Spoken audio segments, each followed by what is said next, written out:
Let's check the latest news update with Vishal. Hello and welcome to Friends World TV. I'm your host, Vishal Venkatesh.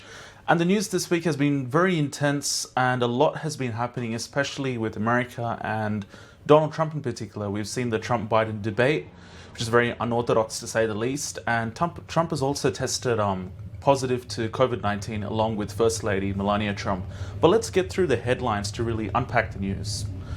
Australia's fruit and vegetable farmers need an extra 26,000 workers to harvest their crops this summer, according to new research which illustrates the impact of COVID-19 border closures on farm labour.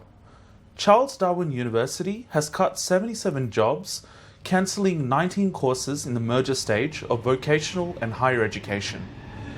Australian officials have been granted access to Cheng Li, the Australian anchor detained in China. Victoria records 13 new COVID cases, 4 deaths in Melbourne, as the 14-day average continues to fall, fortunately.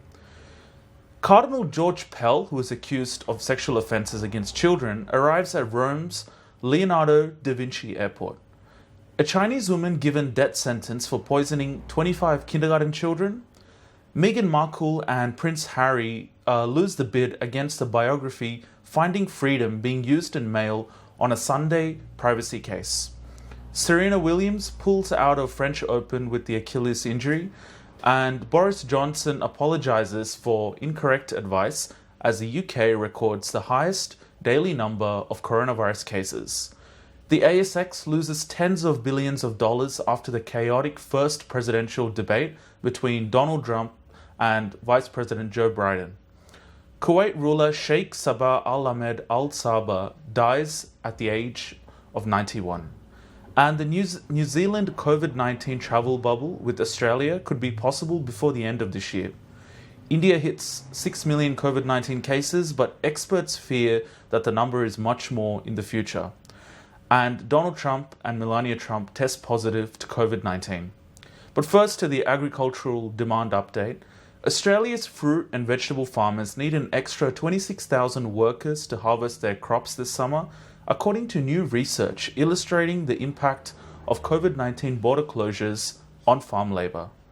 The report from the consultancy firm EY is the first to quantify the workout shortfall in the farm sector, which is typically reliant on overseas workers since Australia closed its borders officially in March this year. It was commissioned by the industry group Hort Innovation, and farm groups say it proves the fundamental need for governments to intervene to ensure produce is not wasted and, more importantly, to ensure that the food supply chain is not disrupted in any sense. The demand for seasonal workers, however, to harvest and pack produce will peak in March of 2021, which is not far away, of course. Now to the tertiary education update.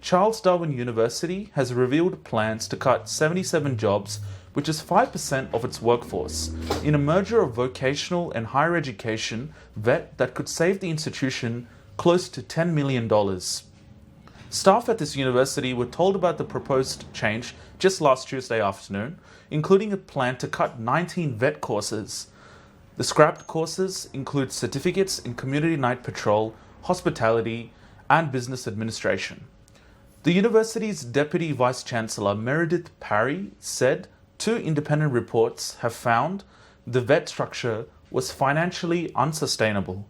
Ongoing students currently have the choice to either abandon their course or to complete their course. The federal government has confirmed consular officials have had access this week to an Australian journalist detained in China. Australian officials have twice had consular access to Cheng Li since her detention in August.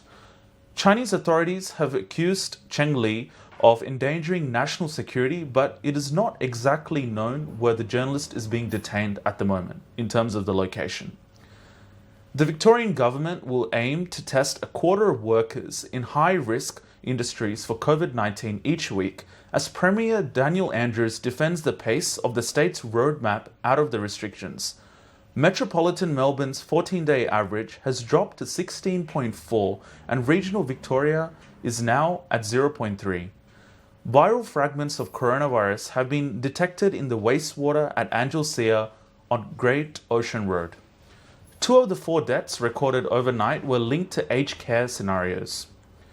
Cardinal Pell has arrived in Rome for the first time since being acquitted of his child sexual abuse convictions.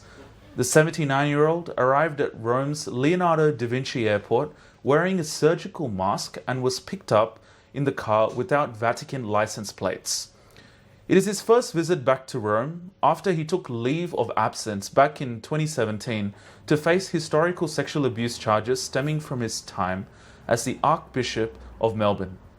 He was convicted of sexually abusing 2 choir boys back in the 1990s and has served 13 months of his 6-year jail sentence when his conviction was overturned by the Australian High Court just in April of this year.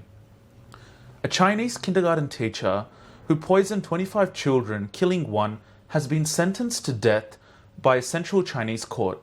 She poisoned children with nitrite, unfortunately, which is a substance that is toxic in high quantities. She's called Wang Yun, and she's previously poisoned her husband with the same chemical just 3 years ago.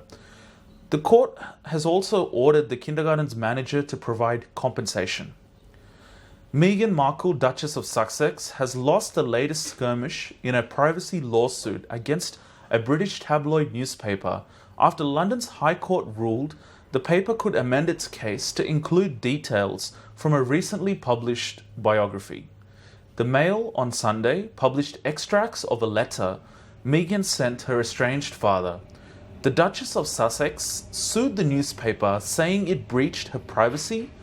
The paper claims the Duchess herself used the letter in a biography to actually generate positive media coverage. Famous tennis star Serena Williams has withdrawn from the French Open with an injured Achilles, ending her latest and most recent chance to win her 24th Grand Slam singles titles and tie the record of Australia's Margaret Court. This is the second time that Miss Williams has withdrawn from the French Open citing injury, having also done the same back in 2018 before the commencement of the 4th round at that time. Miss Williams has not won a Grand Slam title since the 2017 Australian Open and is trying to tie Margaret's Court record of 24 Grand Slam single titles.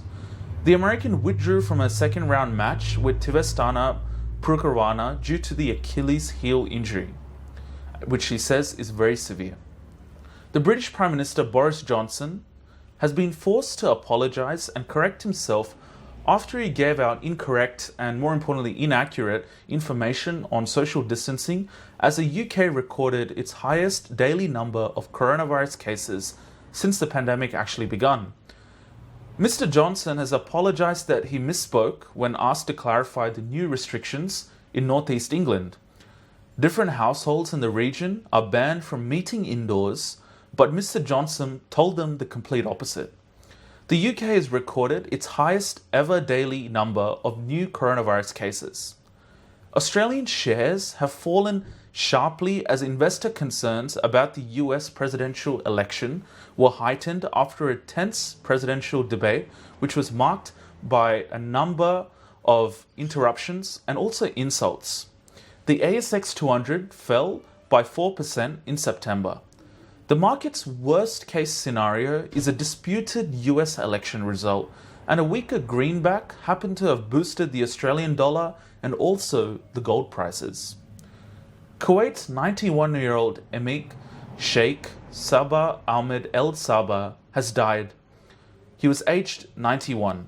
He ruled the country since 2006 and has steered its foreign policy for more than half a century. State television announced his death just on Tuesday morning, local time, after it was interrupted regular programming to cut the Quranic verses, a move which often signifies the death of a very significant and senior member of the Gulf Arabs state's ruling family. Travel between New Zealand and some states of Australia could be possible before the end of this year if COVID-19 cases continue to show decline. And this is what New Zealand Prime Minister Jacinda Ardern has announced. Ms. Ardern says that Australia is satisfied with her country's handling of the COVID virus And New Zealand currently only has about 59 active cases and 1,477 confirmed cases. Australia has reported just over 27,000 cases and 872 deaths. The number of recorded COVID-19 infections in India has reached 6 million cases as the country edges closer to overtaking the United States as a nation worst hit by the COVID-19 pandemic. The Health Ministry data shows that 82,170 new positive cases have emerged just in the last 24 hours. It also reported deaths from COVID-19 rose by 1,039 in the same period to 95,542, which is actually 1.6% of the total number of cases. Most of India's COVID-19 deaths remain concentrated in its large cities, but smaller urban centers across the country's vast landscape are also reporting a surge in this notorious infection. Yet even as the infections mount, India has had the highest number of recovered patients in the world, and this is important to know. More than 5 million people have recovered from coronavirus in India, and the country's recovery rate stands at a whopping 82%, according to the National Health Ministry. And now to the Trump COVID incident. US President Donald Trump says he and his wife Melania Trump have tested positive to COVID-19. Mr. Trump confirmed he and his wife Melania have coronavirus, but he also made the announcement that he hopes Mr. Hope Hicks should be tested for COVID-19. And Mr. Trump said him and his wife have begun their quarantine process and intend to stay in self-isolation for 2 weeks or more. That's all the news for this week. Thank you for joining us. Stay tuned to Friends World TV for more English news around the clock. I'll see you next week.